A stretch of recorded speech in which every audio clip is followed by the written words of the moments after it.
This is Kumar Sanju sir, and once again I cordially welcome you all in today's my session. In this session we are going to discuss about the modernism and its movement. This session is going to be very informative because here you're gonna get so many new things which can be useful for our upcoming exams like UGC NET, TGT, PGT and GIC. And especially we talk about that this session is going to be very informative for the GIC aspirants from the main perspective. Because in GIC we have a need to write the mains, and that's why in mains we have a need to have a comprehensive knowledge. So this session is going to be very informative for the GIC aspirants. So without wasting a time, we're going to start today's session. So now let's start. देखिए यहाँ पर हम लोग पढ़ने वाले हैं modernism को, और मॉडर्निज्म अपने आप में ही एक बहुत बड़ा एरिया है। मॉडर्निज्म को हम दो हिस्सों में बांटेंगे, एक तो मॉडर्निज्म और पोस्ट मॉडर्निज्म। तो पहले हम लोग मॉडर्निज्म को कवर करेंगे, उसके पास पोस्ट मॉडर्निज्म को कवर करेंगे। तो हम लोग देखते हैं यहाँ पर मॉडर्निज्म।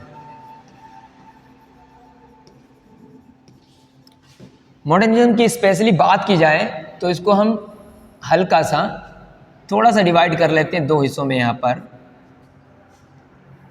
मॉडर्निज्म में भी दो हिस्से हैं। एक हम लोग बोलेंगे एडवर्डियन एरा, और दूसरा हम बोलेंगे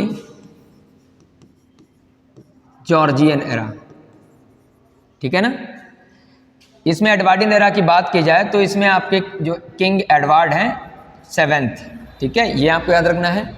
और जॉर्जियन बात कर लिया तो जॉर्ज आपके 5th होंगे। ठीक, अब ये आपका शुरू हो जाता है 1901 से लेकर के 1910 तक रहता है ये वाला। ठीक, तब तक एडवर्ड जो होते हैं किंग एडवर्ड 7th इंग्लैंड की गद्दी पर होते हैं। जॉर्जियन पीरियड बाद में आपका शुरू होता है 1911 से लेकर के 1939 तक। इस मॉडर्निज्म को जाना जाता है, कहीं पर 1936 भी लिखा होगा, लेकिन फाइनली हम बात करें तो 1939 तक ये जो है आपका मॉडर्निज्म रहता है। 1939 के बाद में आपका पोस्ट मॉडर्निज्म आ जाता है, यानी कि मॉडर्निज्म के बाद। तो आप यहाँ तक आते आते बहुत सारी चीज़ों में बदलाव देखेंगे। जो मॉडर्निस्टिक राइटर्स रहे हैं, ठीक है, चाहे वो पोएट हों, ड्रामाटिस्ट हों, या फिर स्टोरी राइटर हों, या फिर आपके नॉवेलिस्ट हों, तो उन लोगों ने क्या किया, एक तरीके से पूरी तरीके से कहें तो ब्रोक आउट कर दिया जो भी ओल्ड कन्वेंशंस थे या ओल्ड ट्रेडिशन थी लिखने की, राइटिंग की, टेक्निक की बात करें तो जैसे हम बात करें सिंपल सा, देखो पहले हीरोइक कपलेट लिखे आ रहे थे, ब्लैंक वर्स चल रहा था, अब ब्लैंक वर्स ख़त्म, अब आदमी फ्री होकर के फ्री वर्स में लिखेगा कैसे भी। दूसरा क्या था, वहाँ पर पहले आप देख रहे हैं कि भाई जो भी हमारे ड्रामा लिखे जा रहे थे उनका पार्टिकुलर एक्ट सीन में डिवाइड था। अब यहाँ पर ऐसा नहीं था, कभी 1 एक्ट का हो जा रहा है, कभी 2 एक्ट का, कोई 3 एक्ट का। ठीक है, और ऐसा भी कोई बाउंड्री नहीं था कि भाई आप सीन में इसको प्रॉपर बांटेंगे, ये भी नहीं था।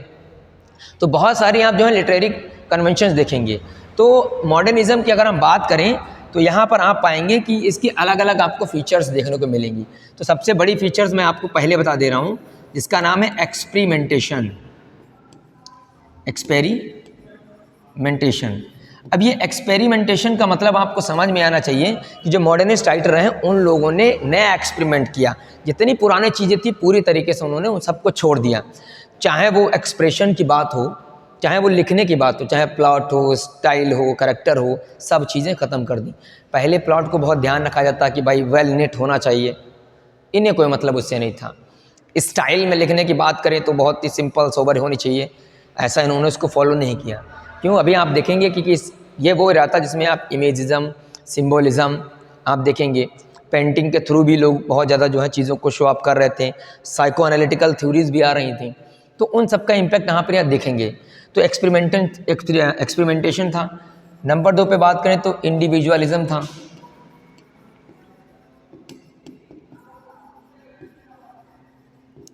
अब ये इंडिविजुअलिज्म आपको ध्यान देना है कि देखो अब सोसाइटी पर कोई मतलब नहीं कि समाज में क्या चला। विक्टोरियन एरा में आपने देखा कि रियलिज्म बहुत ज़्यादा था, मॉरल अर्नेस्ट पर बात कर रहा था, लोगों को सब हर किताबों में आपको ज्ञान दिया जा रहा था। लेकिन अब ऐसा नहीं था, अब इंडिविजुअल सोसाइटी को छोड़ करके इंडिविजुअल पे ध्यान दिया जा रहा था। इंडिविजुअल पर भी कैसा, इंटरनल, जो इनर कॉन्फ्लिक्ट चल रहा है, आदमी सोच क्या रहा है, उसके दिमाग में क्या चल रहा है। क्योंकि जैसे ही आपने देखा होगा फ्रॉडियन कॉन्सेप्ट आता है या फिर आपने एक वर्क का नाम सुना होगा origin of the species, Charles Darwin का। उसमें थ्योरी ऑफ एवोल्यूशन देते हैं। तो आदमी के जो भी रिलीजियस बिलीफ्स होते हैं वो सब खत्म हो गए। उसको पता लग गया कि आदमी की उत्पत्ति आखिर कैसे हुई, कैसे चीज़ें बनी।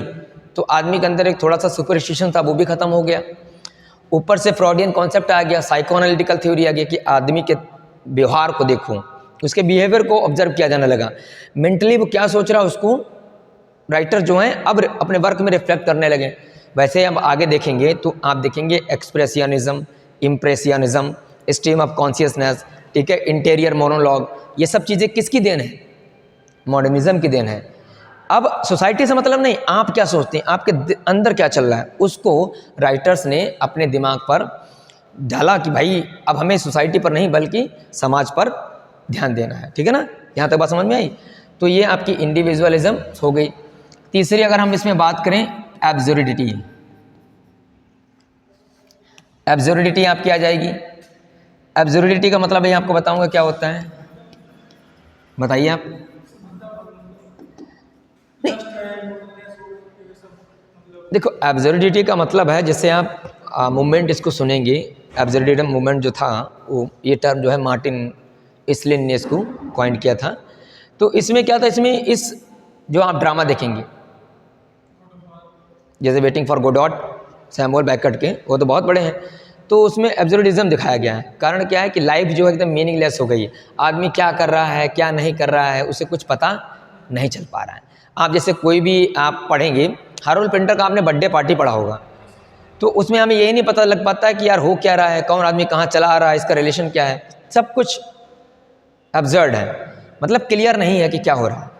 लेकिन अब क्या होता है कि हम लोग जब उसको पढ़ते हैं तो बोलते हैं यार पता नहीं क्या फालतू लिख दिया, लेकिन वो फालतू नहीं है। उसमें ये दिखाने की कोशिश की गई है कि लाइफ कितनी मीनिंगलेस हो गई है, आदमी क्या करना चाह रहा है कुछ पता ही नहीं चल रहा है। तो एब्सर्डिज्म भी वहाँ पर आ गया। ठीक है ना, अभी आपको एक एक करके सबका जो है एक्सप्लेन किया जाएगा। फिर आप इसमें देखेंगे सिंबोलिज्म भी है, इमेजिज्म भी इसमें आ गया। इससे क्या हुआ, इनकी जो लैंग्वेज थी वो काफ़ी ज़्यादा कॉम्प्लेक्स हो गई। भाई अब सिंबल्स के माध्यम से, इमेजेस के माध्यम से जो चीज़ों को एक्सप्रेस किया जा रहा था, अपने राइटर्स बात कह रहे थे। फिर आप वहाँ पर देखेंगे कि भी फॉर्मलिज्म भी आ गया। ये सब मॉडर्निज्म की बातें हैं। फॉर्मलिज्म का मतलब पहले राइटर लिख रहे थे फ्रीली, उन्हें सेंटेंस ग्रामेटिकल पैटर्न से कोई मतलब नहीं था, है ना। अब क्या था कि भाई इसका जेनर क्या है, ठीक है, ग्रामेटिकल पैटर्न क्या है, फॉर्मलिज्म बताता है, उन पर ध्यान दिया जाने लगा, तो चीज़ें बदल रही थी। ठीक है ना, यहाँ तक बात समझ में आई होगी आई होप। अच्छा, अब आप एक चीज़ देख रहे होंगे कि जब इसी टाइम पर आप देखेंगे जब ये एरा आपका चल रहा था जॉर्जियन पीरियड, तो 1914 से 1918 तक आपका फर्स्ट वर्ल्ड वॉर होता है। अब जब फर्स्ट वर्ल्ड वॉर हुआ तो भाई ऑब्वियसली एक घर में लड़ाई हो जाए तब तो आदमी बर्बाद हो जाता है। यहाँ तो पूरे देश लड़ रहे थे, तो बहुत ज़्यादा लोग मारे गए, जान माल की बहुत हानि हुई, नुकसान हुआ, चारों तरफ जो है कहें तो त्राहिमाम मच गया था। अब ऐसे में आदमी दिमाग लगाना, क्या ही किसी के वेलफेयर के बारे में सोचेगा। जैसे जो अपने खुद के रहने के बांधे पड़े हैं, खुद खाने को नहीं मिल रहा है, तो मान लो आपके पास एक रोटी है, तो आप खुद खाएंगे कि पड़ोस वाले को दे देंगे? ऑब्वियसली अपने आप खाएंगे। तो आदमी क्या हुआ, धीरे धीरे धीरे धीरे अपने अंदर से उसमें परिवर्तन होने लगा, वो सेल्फलेस होता गया। जब सेल्फलेस हो गया तो हम लोग ये कहने लगे कि भाई आदमी है स्पिरिचुअली डेड हो गया, मोरालिटी ह्यूमैनिटी नाम की चीज़ें ख़त्म हो गई, मानवतावाद सब चला गया, अब आदमी सेल्फिश हो गया, है कि नहीं। अब भाई उसके दिमाग में बहुत सारी चीज़ें क्वेश्चन उठने लगे, तो इनर कॉन्फ्लिक्ट होने लगा। आदमी अब ज़्यादा बोल नहीं रहा था, बल्कि सोचते सोचते जा रहा था। तो राइटर्स ने देखा कि यार आदमी के अंदर क्या चल रहा है उसको जानने की कोशिश करो, इसीलिए तो बिहेवियरिज्म आ गया, बिहेवियर को स्टडी किया जाने लगा। बात समझ रहे हैं। तो इस चीज़ का लिटरेचर पर काफ़ी ज़्यादा इम्पैक्ट पड़ा। तो इसीलिए हम कहते हैं कि भाई जो हमारा लिटरेचर है मॉडर्निज्म का, उसमें आप देखेंगे कि चारों तरफ आदमी मॉरली डिग्रेडेड हो गया, मॉरल डिग्रेडेशन हो गया, उसका डिसइल्यूजनमेंट था, लाइफ आदमी की मीनिंगलेस हो गई थी कि क्या उसे करना है क्या नहीं। इसी में आप देखेंगे एग्जिस्टेंशियलिज्म आता है, अस्तित्ववाद क्या है। तो ये सब कॉन्सेप्ट आपके मॉडर्निज्म में ही इमर्ज होकर के आते हैं। तो चलिए एक एक करके बेहतरीन तरीके से समझने की कोशिश करते हैं। आप यहाँ पर देख रहे होंगे the features of literary modernism. इसमें आपको मेन चीज़ बता रहा हूँ भाई क्या क्या है। तो ऑब्वियसली हम लोग देखते हैं कि जो हमारा मॉडर्निज्म है वो लेट 19th सेंचुरी से ही शुरुआत हो जाती है। लेट 19th सेंचुरी का मतलब आप समझिए, हाँ 1890 से, ठीक है। 1890 से मतलब क्या है कि आपने वाल्ट व्हिटमैन का नाम सुना होगा, है कि नहीं। तो उन्होंने, अब आपको पता है कि he is called the father of free verse. अब वहीं से ट्रेंड चेंज होने लगा। जो मॉडर्निस्टिक राइटर थे वो अब पुरानी चीज़ों को धीरे धीरे डिस्कार्ड करने लगे। तो आप यहाँ पर देख रहे होंगे the modernistic period was marked by a strong and international break with tradition. अब ट्रेडिशन का मतलब मैंने आपको बताया, चाहे फॉर्म हो गया, टेक्निक हो गया उनके लिखने का, एक्सप्रेशन हो गया, उन सब चीज़ों से उन्होंने अपने आप को अलग कर लिया था। ठीक, ये चीज़ हो गई। अब कारण क्या रहा है, इस पर सबसे ज़्यादा जो है सिगमंड फ्राइड, आप देख रहे होंगे यहाँ पर सिगमंड फ्राइड। इन्होंने कौन सी थ्योरी दी थी भाई, साइको एनालिटिकल थ्योरी, पता है आपको। इसमें आईडी, ईगो, इन्होंने सब बताया था उसमें। बाकी चार्ल्स डार्विन, इन दो लोगों का काफ़ी ज़्यादा इम्पैक्ट पड़ा। ओरिजिन ऑफ द स्पीसीज आ गया कि आखिर ये जितनी प्रजातियां आप देख रहे हैं ये उत्पत्ति कैसे हुई। थ्योरी ऑफ एवोल्यूशन ने, भाई कोई भी थ्योरी अगर प्रोपाउंड होती है तो हम लोग जो पढ़ते हैं तभी तो जानते हैं। अब पहले हम लोग बोल रहे थे कि चांद पर तो भगवान रहते हैं, कुछ लोग बोलते नहीं वो बूढ़ी ज़्यादा झुकी खड़ी हैं लाठी लेकर के, लेकिन बाद में पता लगा कि यार केवल धब्बे हैं। तो अब हमें जो है, लोग पहले बोलते थे कि ईश्वर जो है ऊपर निवास करता है। अब आदमी ऊपर तक पहुंच गया तो ईश्वर का एग्जिस्टेंस कहीं है ये नहीं, तो आदमी का धीरे धीरे भरोसा खत्म होने लगा। अब आदमी उसको जो है अंधविश्वास में नहीं डाल पा रहा था। कारण क्या हुआ, साइंस एंड टेक का बहुत ज़्यादा इमरजेंस हो गया। ये वो ही रहा था मॉडर्निज्म कि इसमें बहुत ज़्यादा साइंस जो है फ्लोरिश कर गई थी। और दूसरा क्या था, मैंने आपको बताया विक्टोरियन एरा में एग्रेरियन सोसाइटी जो थी, एग्रेरियन का मतलब जो लोग किसानी वगैरह करते हों, खेती बाड़ी करते हों, अब बात खत्म हो गया था धीरे धीरे। अब वहाँ पर क्लास समझ हो गए थे भाई, upper class, middle class, lower class, ठीक है ना। अब ये आ गया था, इसमें इंडस्ट्रियल मूवमेंट काफ़ी ज़्यादा हो गया था, इंडस्ट्रीज़ काफ़ी डेवलप कर गई थी। तो अब हर आदमी के पास पैसा आ गया था। तो जैसे मॉडर्न में देख लो, आज पड़ोसी वाला आपको नहीं पूछता, कारण क्या है, वो खुद अपने आप में सक्षम है। तो भाईचारा, ये सब चीज़ें, नैतिकता, ये सब खत्म हो गया, वो आप देख रहे हैं। अब आप देखेंगे, जैसे देखो ऑब्सैनिटी काफ़ी ज़्यादा बढ़ गई थी। अब जो सेक्स था वो बेसिकली एकदम ओपन हो गया था, पहले ऐसा नहीं था। ये सब मॉडर्निज्म की फीचर्स ना वेस्टलैंड में पूरा देखेंगे, है ना।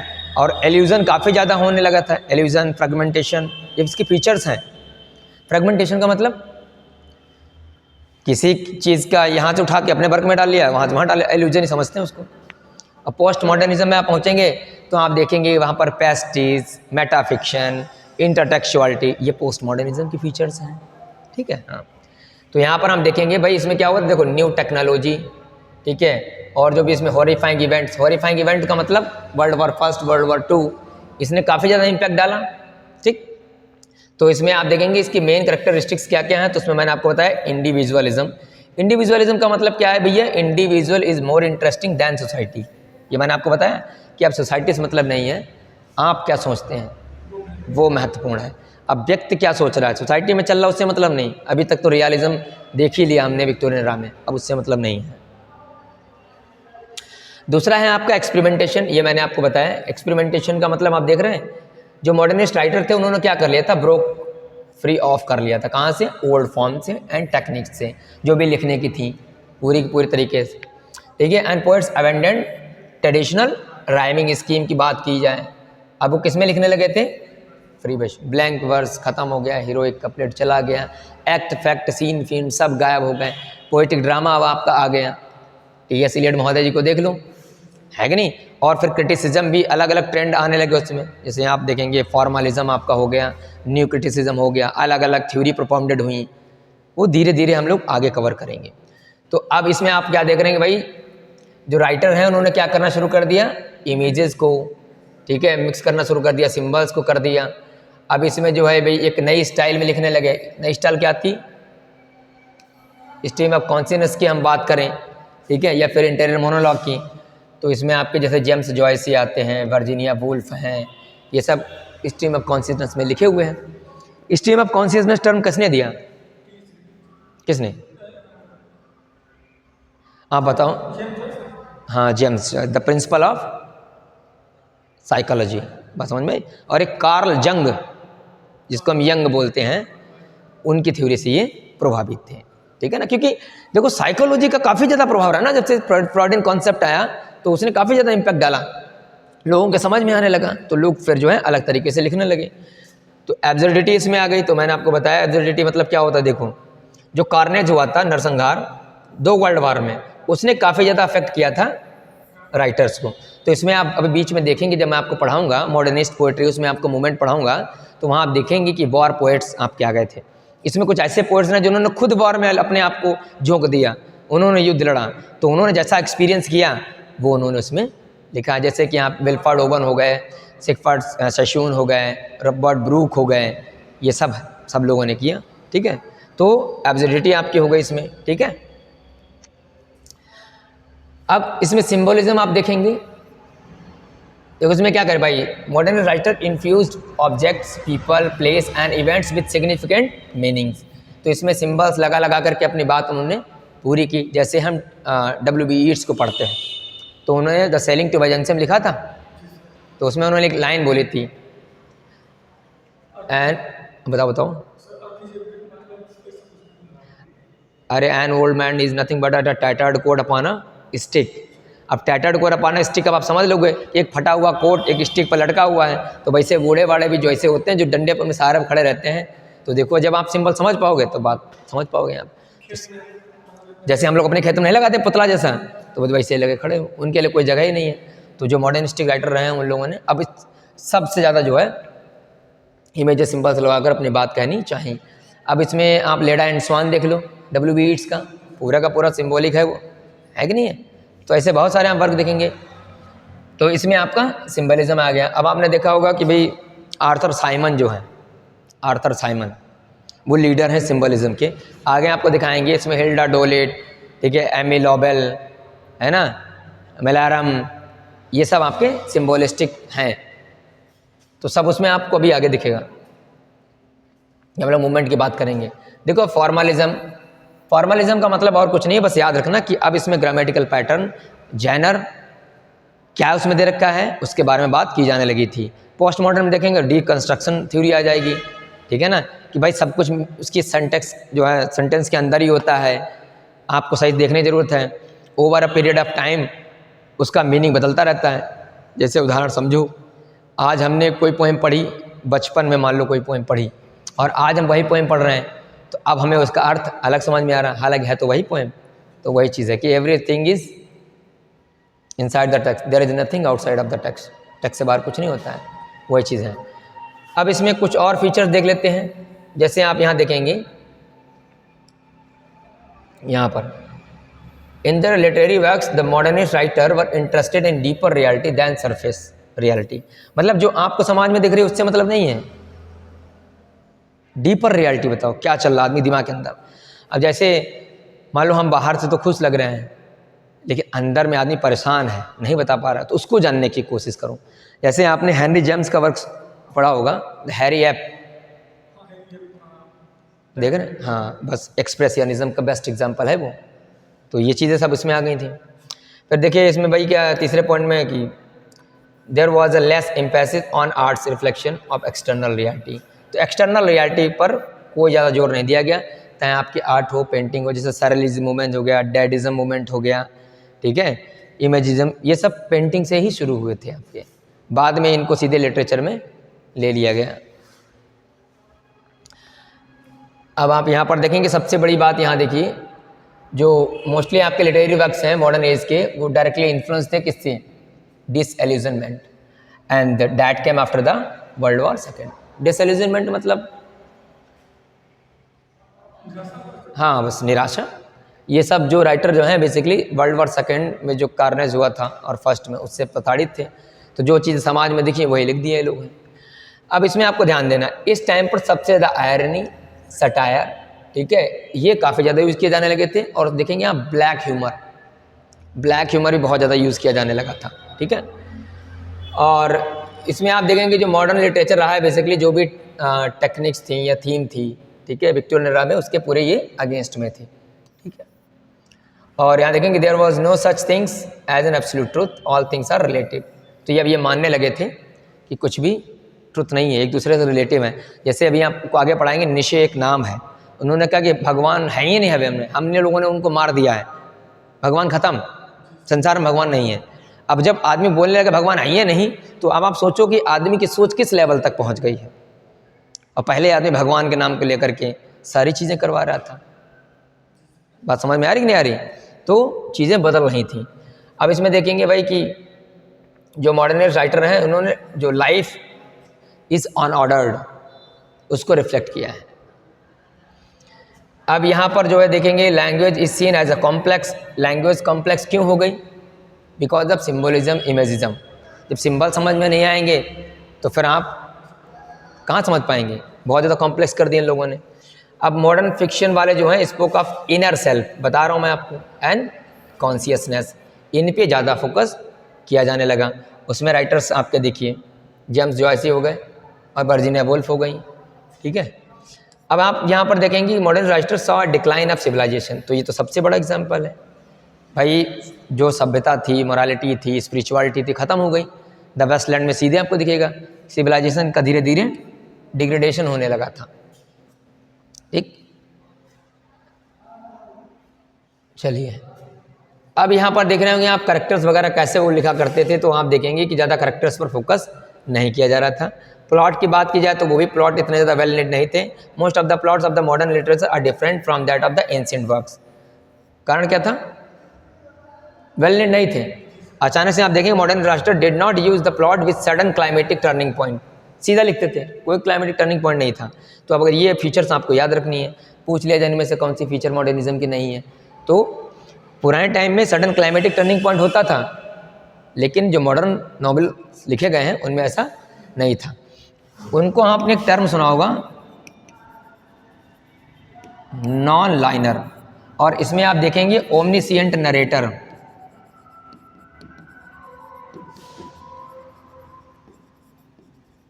ठीक है, और आप देखेंगे अनरिलायबल नरेटर। अब ये आपके नरेटर्स आ गए थे। हाँ वही ओमनिसिएंट नरेटर हैं, लगेगा कि आपको बोल रहा है पर होगा नहीं वहां पर। अनरिलायबल नरेटर्स हो गए, पहले ऐसा कहीं था नहीं था। ये सब फीचर्स कहाँ देख रहे हैं आप? मॉडर्निज्म में देख रहे हैं। बात समझ में आई? ये है। अब स्टाइल कैसी, तो वही चीज़ आप समझिए। स्टाइल में भाई जैसे देखो, ये कहीं पर आपने नहीं देखा होगा, पीछे इंटीरियर मोनोलॉग आपने कहीं नहीं देखा होगा। अब ये अलग अपने तरीके से लिखने लगे, ठीक है ना। तो अगर सिंपल सी भाषा में ये कहा जाए तो मॉडर्निज्म जो रहे हैं abandon one of the most fundamental types of characters, ठीक है। ये सब चीज़ें रही हैं और उनकी पुरानी टेक्निक्स को छोड़ दी। तो अब हम लोग बात करने मॉडर्निस्ट पोइट्री। यहाँ पर से हमारे लिए काम की चीज़ शुरू होती है, पेपर हमारे आ सकता है, ठीक है। तो सबसे पहले हम लोग देखेंगे, बात करेंगे वॉर पोइट्री की, ठीक है। तो war poetry developed in 2 phases. ये 2 फेज में आपकी वॉर पोइट्री आती है। इसमें फर्स्ट अगर बात की जाए तो इसमें आपके रॉबर्ट ब्रूक आते हैं, who did not personally experience the horror of the war and song of patriotism and nobility of sacrifice. Secondly, those poets who like Wilfred Owen Sassoon had actually been to the war front. अब ध्यान रखना, war poetry 2 भाग में है।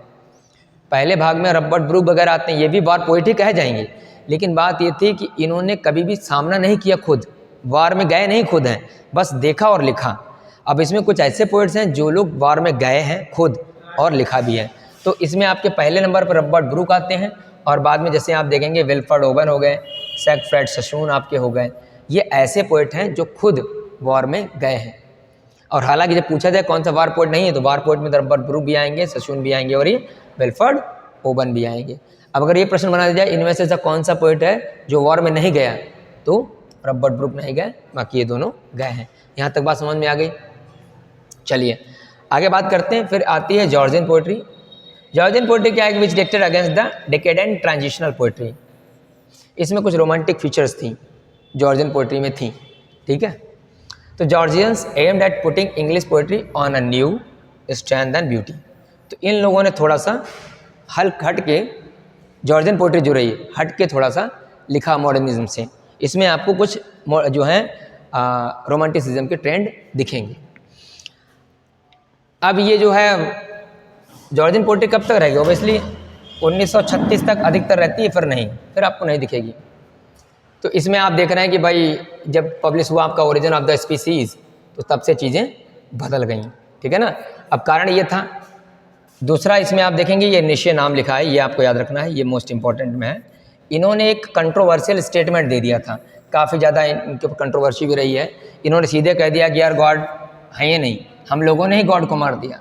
अब कारण आदमी यह है कि मॉरली ख़त्म हो गया, स्पिरिचुअली डेड हो गया, भगवान को एग्जिस्टेंस पर कोई किसी आदमी को भरोसा ही नहीं रहा, तो फिर क्या है। तो इस पर काफ़ी ज़्यादा विवाद रहा है, ठीक है।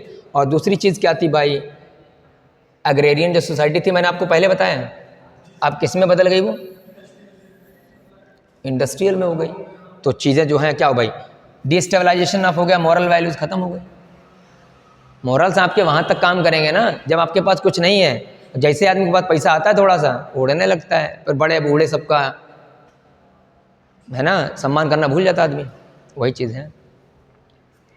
अब जैसे यहाँ वेस्टलैंड में देखेंगे, यहाँ दिखाया गया है a heap of the broken image, ये वेस्टलैंड में, ठीक है, किस तरीके से इंसान जो है ऐसा हो गया है। अब आप यहाँ पर देखेंगे कि भाई इसमें कुछ और भी मूवमेंट चले हैं। तो यहाँ देखेंगे the disorientation of European culture was reflected in the movements of surrealism. Surrealism की शुरुआत किसने की, एंडी ब्रेटन ने। ये दे रखे हैं आपके सामने।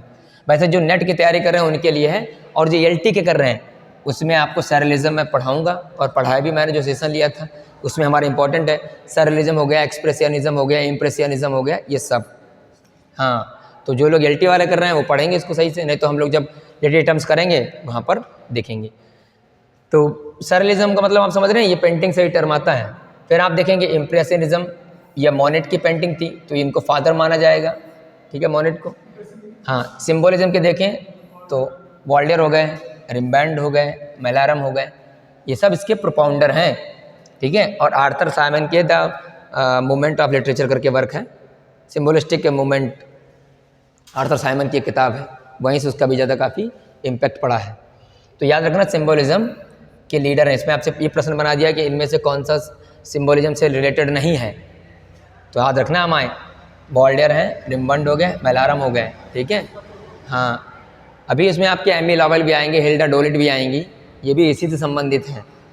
अब इसे क्यूबिज्म हो गया, ये पिकासो की पेंटिंग से लिया गया है, तो पिकासो इसके प्रोपाउंडर हैं। ये सब ब्रैकेट में जो नाम देख रहे हैं आप, ये सब इसके लीडर हैं।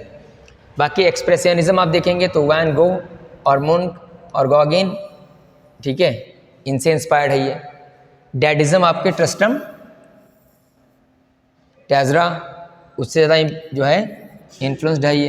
तो ये क्या है भाई, these artistic question the tyranny of conventional forms, colour, rhythm and harmony, and represented reality as a plural and subjectively, affirming that art which exists for its own sake will provide the unity that is lost in the contemporary society। कहने मतलब इन लोगों ने चीज़ों को उसको revive किया जो समाज में ख़त्म हो गई थी। रियलिटी को इन्होंने अपनी पिक्चर के थ्रू डिपेक्ट करना शुरू कर दिया। तो जितने आप यहाँ मूवमेंट देख रहे हैं ये सब आर्टिस्टिक मूवमेंट हैं, बाद में इनको एज अ लिटरेरी मूवमेंट ले लिया गया अपने वर्क में, ठीक है। देखो सरेलिज्म की बात करें तो आप सरे का मतलब होता है फॉल्स, और रियलिज्म का मतलब सच, सच हो लेकिन कैसा हो, फॉल्स।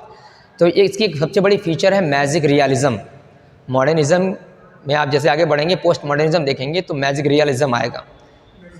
बात समझ रहे हैं, मैजिक रियलिज्म टर्म किसने दिया,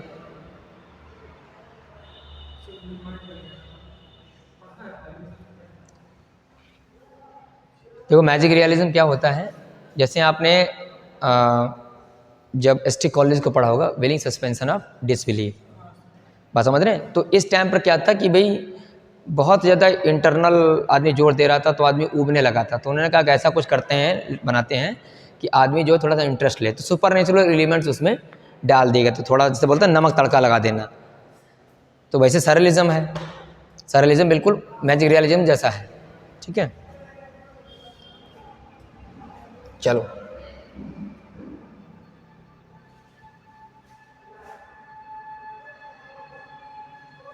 अब यहाँ पर देखेंगे, देखिए the political movement known as imagism. अब इमेजिज्म की बात करें तो ये बेसिकली रोमांटिसिज्म की एकदम अगेंस्ट में था। तो पहला तो याद रखना है कि इमेजिज्म जो है किसके अगेंस्ट में था, ठीक है ना। अब इसमें क्या है कि स्पेशली द जॉर्जियन पोइट्री, तो मैंने आपको बोला ना, तो जॉर्जियन पोइट्री रही है उसके भी अगेंस्ट में और रोमांटिसिज्म के अगेंस्ट में तो था ही। जॉर्जियन पोइट्री में भी आपको रोमांटिसिज्म के एलिमेंट्स दिखेंगे। इसमें क्या था भाई, जो जॉर्जियन जो थे lived in a world of fantasy. तो रोमांटिसिज्म की क्या फीचर्स हैं, फंटेसी में रहते हैं, कल्पनाओं में, इमेजेस में, इमेजिनेशन में जी रहते हैं, तो उसके अगेंस्ट में था। तो इन्होंने क्या कर दिया, डिस्कार्ड कर दिया sordid realities of the contemporary life. Imagism movement आया तो जो भी कंटेम्प्रेरी लाइफ की जो रियलिटी थी उसको पूरी तरीके से इन्होंने डिस्कार्ड कर दिया। और इन लोगों ने जब ये क्या किया तो इमेजेस रहे हैं reacted against the hackneyed and fantastic approach of Georgian poetry. तो कुल मिलाकर के सिंपल सब भाषा में बोला जाए तो अगर प्रश्न ये बना जाए कि इमेजेस जो रहे हैं या इमेजिज्म जो पोइट्री शुरू हुई है वो किसके अगेंस्ट में, तो हम बताएंगे रोमांटिसिज्म एंड जॉर्जियन पोइट्री, बस खत्म। अब इसमें आपको समझना है, देखिए इसकी जो इमेजिज्म जो है इसकी पहली anthology, it's first anthology dash imagist was published in 1914 with Ezra Pound as the editor. तो ये ध्यान रखना है आपको, जब आपसे ये प्रश्न पूछा जाए कि भाई which is the first anthology of imagism, तो आंसर हो जाएगा डैश इमेजिस्ट। और पब्लिश कब होती है, 1914 में, और इसको लीड कौन कर रहा होता है, इजरा पॉन्ड। ठीक है, अब इसमें कुछ राइटर्स आपके हैं, इजरा पॉन्ड हो गए, जेम्स जॉयस हो गए, हिल्डा डोलिट हो गए, एमी लॉबेल हो गए, टी ह्यूम हो गए, ठीक है, विलियम कार्लोस विलियम हो गए, एंड फोर्ड मैडॉक्स फोर्ड हो गए, रिचर्ड एलिंगटन हो गए। ये सारे के सारे हमारे मोस्ट इंपॉर्टेंट हैं। जो नेट की तैयारी कर रहे हैं वो पूरा पढ़ेंगे इसको। बाकी हमारे लिए इसलिए इंपॉर्टेंट है क्योंकि इमेजिज्म हमारे एलटी वाले पेपर में है। हाँ, इसी में से ना, हाँ, तो वही कर रहा हूँ, ये हमारे एलटी में है, तो इसमें हमसे ये पूछ सकता है कि इनमें से कौन सा राइटर नहीं है, या फिर पूछ सकता है इसकी फर्स्ट एंथोलॉजी कब आती है, तो हमारा आंसर हो जाएगा 1914 में। ठीक, और बाकी तो ये आप टी.एस. इलियट देखेंगे, डब्ल्यू बी यीट्स हैं, वेलेस स्टीवेंसन हैं, ये भी आपको इसमें दिख जाएंगे। ठीक है ना, ये बताओ किसका दूसरा नाम है, हाँ, फ्री वर्स। फ्री वर्स का एक और नाम बताओ, ये तो लिखा है वर्स लिब्रे, इसको बोलते हैं ओपन वर्स। ठीक है, और फादर तुमको पता ही है, इसमें नो मीटर नो राइम। चलिए, वेरी गुड। अब यहाँ पर आपको कुछ ध्यान देना है, जिनको हम ऑक्सफोर्ड पोएट्स के नाम से जानते हैं, ये मोस्ट इंपॉर्टेंट है, ऑक्सफोर्ड पोएट्स। ठीक, तो ये प्रश्न आ सकता है कभी भी किसी भी एग्जाम में। तो इसमें आपके देखिए W.H. एडन, स्टेफन स्पेंडर, ये भी स्टेफन स्पेंडर हैं, ये वार पोएट हैं, याद रखना है, वार पोएट हैं, याद रखना, वार पोएट। ठीक है, Cecil Day Lewis and Louis MacNeice, ये सब आपके कैसे जाने जाते हैं, ऑक्सफोर्ड पोएट्स के नाम जानते हैं। कारण ये कि these poets were Oxford graduates, क्यों, क्योंकि ये ऑक्सफोर्ड से ग्रेजुएट करे थे। ठीक, और the Oxford poet affirm the values of being contemporary of expressing the common experience. तो इन लोगों ने भी जो चल रहा था सोसाइटी में उसको इन्होंने अपने वर्क के थ्रू शो किया है। अब यहाँ पर आपको ध्यान देना है, कुछ और राइटर जैसे देखेंगे, the poets of this period were influenced by the second world war. तो जो राइटर रहे हैं, the notable poets who composed war poetry are. तो वार पोएट आपने वहाँ पर भी देखे थे, उसके बाद भी कुछ वार पोएट्स आते हैं, उनको भी ध्यान देना है, तो ये भी वार पोएट में आएंगे, ये सेकेंड वर्ल्ड वॉर वाले हैं, ध्यान देना। ठीक है ना, तो इसमें कौन कौन से आते हैं तो ध्यान दो, सिडनी कीज हो गए आपके, एलन लेविस हो गए, एलन रॉक हो गए, एंड रॉय फुलर हो गए, ये सब आपको याद रखने हैं।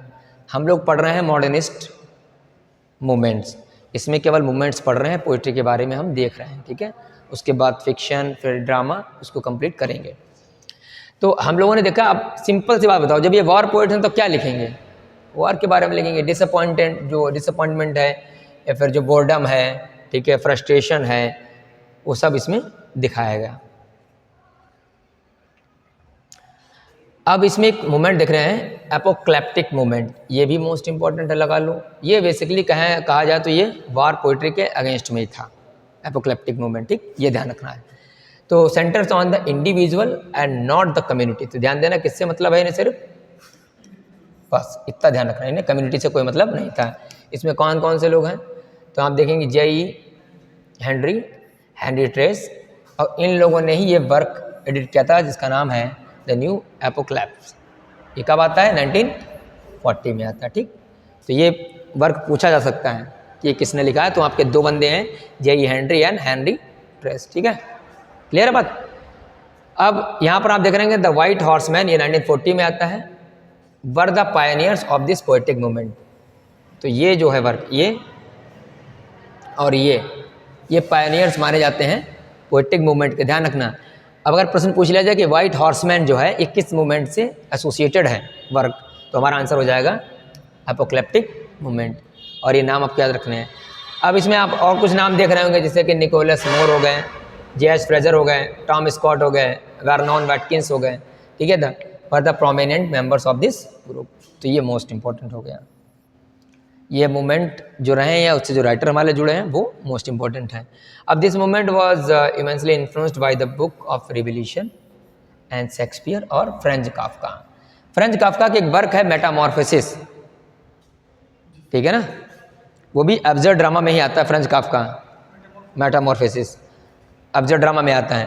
तो ये जो न्यू एपोकलिप्टिक राइटर रहे हैं, ये प्रश्न बना दिया जाए कि किनसे इन्फ्लुएंस्ड हैं, तो एक तो शेक्सपियर हो गए, ये हो गए, और सबसे बड़ा वर्क जो है बुक ऑफ रिवोल्यूशन, ये मोस्ट इंपॉर्टेंट है, ये ध्यान रखना, ठीक। बाकी इसमें और कुछ जो है राइटर्स आते हैं, जैसे कि इसमें आपके डैलन थॉमस याद रखना, इनका वर्क नेट में पूछा गया था एक बार, तो आपको ध्यान रखना है, ठीक। अब जो आप देखेंगे दूसरे टाइप वाले जो ग्रुप वाले थे, ठीक है, जिन्होंने जो द वर्क हॉर्समैन लिखा था वर्क, उसके जो राइटर्स रहे उन्होंने जो पॉलिटिकल एफिनिटीज थी अडन की, अडन का भी कौन ग्रुप में देखा था, ऑक्सफोर्ड पोएट्स में, तो उनका इन्होंने उनकी जो पॉलिटिकल एफिनिटीज थी उनसे इनकी काफ़ी ज़्यादा बनती नहीं थी, तो उसका अपोज किया था। हालांकि इतना इंपॉर्टेंट है, मेन या ये है इन्हें मशीन एज से काफ़ी ज़्यादा घृणा थी, किन्हें, जो आपके एपोकलिप्टिक मूवमेंट राइटर रहे हैं वो किससे घृणा करते थे, मशीन एज से, ठीक है ना, याद रखना। मशीन एज मतलब जो इंडस्ट्रीज काफ़ी ज़्यादा डेवलप कर रही थी, मशीनीकरण हो गया था समाज में। जैसे ये हमारे गांधीवादी थे, मान लो गांधी जी भी नहीं कर रहे थे भारी उद्योग लगा, उसका विरोध कर रहे थे, और मशीनीकरण का उन्होंने हमेशा विरोध किया, कुटीर उद्योग का सपोर्ट किया था उन्होंने, गांधी जी ने। तो यहाँ पर ध्यान देना आपको, डीजे इन राइट्स एंथोलॉजी है पोएट्स ऑफ द 50s, ये ध्यान रखना, ये एपोकलिप्टिक मूवमेंट के ही हैं, ठीक है, ये 1950s में आता है। रॉबर्ट कन्क्विस्ट का एक केवल एंथोलॉजी वर्क है ये। Brought 9 new poets to notice, अब जब ये वर्क आता है इनका तो इसमें 9 और राइटर्स जो हैं आ जाते हैं। कौन वर्क के द्वारा, ये 2 वर्क हम देख रहे हैं, पोएट्स ऑफ द 50s, ये बाद में आते हैं, वो तो 41 में वर्क आ जाता है, 9 साल बाद आते हैं। फिर इनका एक जो है वर्क रॉबर्ट कन्क्विस्ट का एंथोलॉजी 1956 में, ये 9 राइटर्स हमारे सामने और नए आते हैं। उसमें कौन कौन से, जॉन बेन हो गए, किंग्सले एमिस हो गए, जॉन हॉलवे हो गए, डोनाल्ड डेव हो गए, फिलिप लार्किन हो गए, और थॉमस गन। थॉमस और फिलिप लार्किन को क्या बोला जाता है, ये भी याद रखना, इनका भी नाम आ जाता है वार पोएट में, ये भी आ जाते हैं, याद रखना, ठीक है ना, हाँ, तो ये इसमें भी आते हैं। तो आपने थॉमस गन का एक वर्क है मंकी करके, मंकी ऑन द माउंटेन, ऐसा कुछ वर्क है, याद नहीं मुझे है, मंकी ऑन द माउंटेन, फिलहाल ये है वर्क, ये नेट में पूछा गया था, तो जो नेट वाले बंदे हैं वो जरूर पढ़ें। और ये एलिजाबेथ जेनिंग्स है, ये मोस्ट इंपॉर्टेंट है। हमारे में तो केवल वर्क में राइटर पूछा जाएगा, जो नेट कर रहे हैं उनको ये सारे पढ़ने हैं, इनके वर्क्स पूछ लिए जाते हैं पेपर में, तो जो लोग नेट कर रहे हैं वो सब अच्छे तरीके से पढ़ें। मॉडर्निज्म को बहुत अच्छे से पढ़ना है, क्योंकि नेट में यहीं से क्वेश्चन ज़्यादा आते हैं। तो ये आपके हो गए। तो the majority of these poet young poets belongs to the working class और lower middle class, and all of them were educated in Oxford और कैम्ब्रिज यूनिवर्सिटी, ठीक है, ये इसमें बाद में ऐड कर दिए गए थे। चलिए, तो ये रहा हमारा छोटा सा सेशन जिसके बारे में बात की। एक बार इसको फिर से हम रिवाइज कर देते हैं, यहाँ पर है एक सारणी बना करके, आपको समझ में आ जाएगा कि क्या क्या नई नई चीज़ें हमें देखने को मिली। मॉडर्निज्म की फीचर देख रहे हैं फटाफट हम लोग। यहाँ पर देखो नंबर 1 पर लिखते चला जाऊँगा मैं। हमने देखा इसमें आपको फटाफट लिख दे रहा हूँ, एक्सपेरिमेंटेशन देखने को मिलेगा। Number 2 individualism. Number 3 symbolism. Number 4 fragmentation. Number 5 formalism, number 6 सब लिख दे रहा हूँ, free verse, number 7 imagism, number 8 absurdity, और बताओ। नहीं, पूरी एकदम याद होनी चाहिए ना, कि अगर मान लो इसमें पूछ लिया गया तो हम क्या बताएंगे। ये तो मान लो आपकी मेन में जो है मैंने इसमें फीचर्स लिखी, एल्यूजन आपको देखने को मिलेगा, ठीक है। अब इसमें टेक्निक्स में जैसे आपको स्ट्रीम ऑफ कॉन्शियसनेस वगैरह हो गया, ये सब इसी में लिख दे रहा हूँ मैं, ताकि आप एक जगह पर देख लेंगे। तो स्ट्रीम ऑफ कॉन्शियसनेस हो गया, इंटीरियर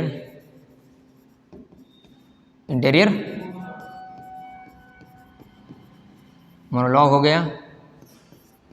अब इसमें आपको पोएटिक ड्रामा देखने को मिल जाएगा, नंबर 13। और बताओ, एक्सप्रेशनिज्म,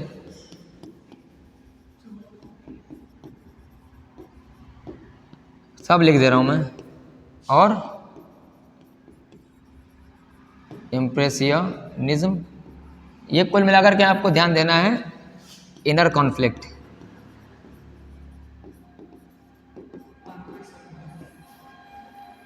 इनर कॉन्फ्लिक्ट जो चल रहा था उससे संबंधित थे। फिर आपका इसमें देखिए एक्सप्रेशनिज्म हो गया, इम्प्रेशनिज्म हो गया, सरलिज्म हो गया, डैडिज्म हो गया, क्यूबिज्म हो गया, ये सब इसी के फीचर्स रही हैं। इसमें मैंने आपको बताया कि नरेटर कैसे थे, तो ओमनिशेंट नरेटर, अनरिलायबल, प्लॉट भी ठीक ठाक नहीं थे उसमें, ठीक है। और स्टाइल में तो आपको पता ही स्ट्रीम ऑफ कॉन्शियसनेस हो गया था। बाकी इसमें अलग अलग प्रकार की पोइट्री फ्लोरिश करती है, जैसे जॉर्जियन पोइट्री हो गई, ऑक्सफोर्ड पोइट हो गए आपके, एपोक्लिप्टिक मूवमेंट राइटर हो गए, वार पोइट्स आपके इसमें हो गए। ये सब चीज़ें हमने आज केवल मॉडर्निज्म में कवर की हैं। जब मैं आपको पोस्ट मॉडर्निज्म पढ़ाऊँगा तो आप अलग अलग उसमें थ्योरीज देखेंगे कि भाई न्यू क्रिटिसिज्म आगे बढ़ जाएगा, फॉर्मलिस्ट हो जाएगा, डिकंस्ट्रक्शन थ्योरी आ जाएगी, पेस्ट्री देखने को मिलेगा, इंटरटेक्चुअलिटी देखने को मिलेगा, मेटाफिक्शन आपको उसमें देखने को मिलेगा। तो ये सब चीज़ें पोस्ट मॉडर्निज्म के बाद में डेवलप होती हैं। कुल मिलाकर के सबसे ज़्यादा अगर पूछा जाए कि मॉडर्निज्म पर इम्पैक्ट किन चीज़ों का पड़ा, कैसे आदमी की सोच बदल गई, तो दो ही वर्ग आपको ध्यान देने हैं। एक तो फ्रोडियन कॉन्सेप्ट यानी कि फ्रोडियन साइकोलॉजी, उसमें साइको एनालिटिकल थ्योरी, और दूसरा ओरिजिन ऑफ द स्पीसीज़, और तीसरा सबसे ज़्यादा जो इंडस्ट्रियल बहुत ज़्यादा डेवलपमेंट हो गया, साइंस एंड टेक बहुत फॉरवर्ड कर गया, और चौथा जो सबसे ज़्यादा इम्पैक्ट आपको देखने को मिलेगा, जो डिसइल्यूजनमेंट आप इसमें देखते हैं, डिसअपॉइंटमेंट देखते हैं, मॉरली डिग्रेडेड पीपल्स देखते हैं, ये सब वर्ल्ड वॉर सेकेंड और वर्ल्ड वॉर फर्स्ट का जो इम्पैक्ट रहा है, ठीक है, उसके कारण ये सब चीज़ें आपको मॉडर्न वर्ल्ड में देखने को मिलेंगी। ऑब्सैनिटी काफ़ी ज़्यादा हो गई थी, डिग्रेडेशन ऑफ सिविलाइजेशन आपने देखा कि जो सभ्यता थी आज वर्तमान मॉडर्निज्म की, वो पूरी तरीके से ख़त्म हो रही थी, ओपननेस काफ़ी ज़्यादा आ रहा था, ठीक है। और हाँ,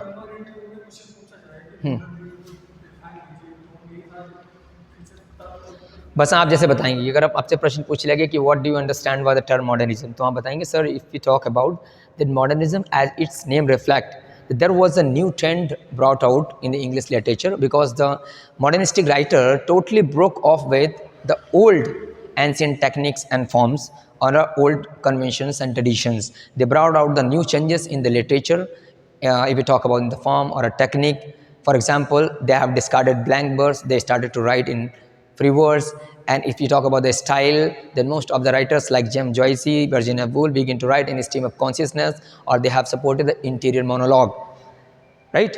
बस ये आपको बताना है। तो मॉडर्निज्म का मतलब नई चीज़ें आ गई हैं। And modernism if we talk about has been divided into two parts, Edwardian poetry and Georgian poetry, right? And it start from here and ends with here, ऐसे आपको इसमें बताना है। If we talk about the features, what kind of things we have seen और observed during the modernism, so you can explain all the features that I have told you here, clear? Like experimentation, individualism. अब आपसे पूछ लेगा कि भाई आपने जैसे मुझे बताया कि एक्सपेरिमेंटेशन क्या है, तो आपको बताना पड़ेगा एक्सपेरिमेंटेशन टेक्निक्स में, फॉर्म्स में। फिर आप बोलेंगे इंडिविजुअलिज्म, तो आपको बताना पड़ेगा कि हाउ कैन यू से द इंडिविजुअलिज्म, तो आप बताएंगे because sir during the modernism or a modern era, or whatsoever the writers were there, they were not focusing on society or on the reality of the society. They began to focus on the psychological, है ना, हाँ, psychological situation of the human mind. They begin to take interest in the inner conflict, what is going inside the mind of the human being. ये सारी features आपको बतानी है. तो एक शॉर्ट समराइजेशन था जो मैंने आपको यहाँ बता दिया. बाकी इस पूरे के पूरे में आपके लिए इंपॉर्टेंट क्या थे, जो मॉडर्निस्टिक मूवमेंट्स मैंने आपको बताएं वो सारे हमारे लिए महत्वपूर्ण होने वाले हैं. उसके बाद में फीचर्स में आप पूछेगा तो इसमें तो आप आराम से पा लेना. और सबसे बड़ी फीचर्स आपकी ये वाली रही, फ्रेगमेंटेशन. फॉर्मलिज्म तो एक अपने आप में एक मूवमेंट है, जैसे कि रोमन जैकब्सन ने, विक्टर सोलोवस्की, है ना, टूरिक बेन, ये सब रशियन राइटर हैं, उन लोगों ने फॉर्मलिज्म की शुरुआत की थी. तो कभी लिटरेरी क्रिटिसिज्म थ्योरी पढ़ाना होगा तो देखेंगे, बाकी तो जस्ट नियम है, क्योंकि अगर इसको पढ़ाएंगे तो पूरा एक सेशन अपने आप में ख़त्म हो जाएगा. तो चलिए मिलते हैं अगले सेशन में, तब तक के लिए जय हिंद, जय भारत.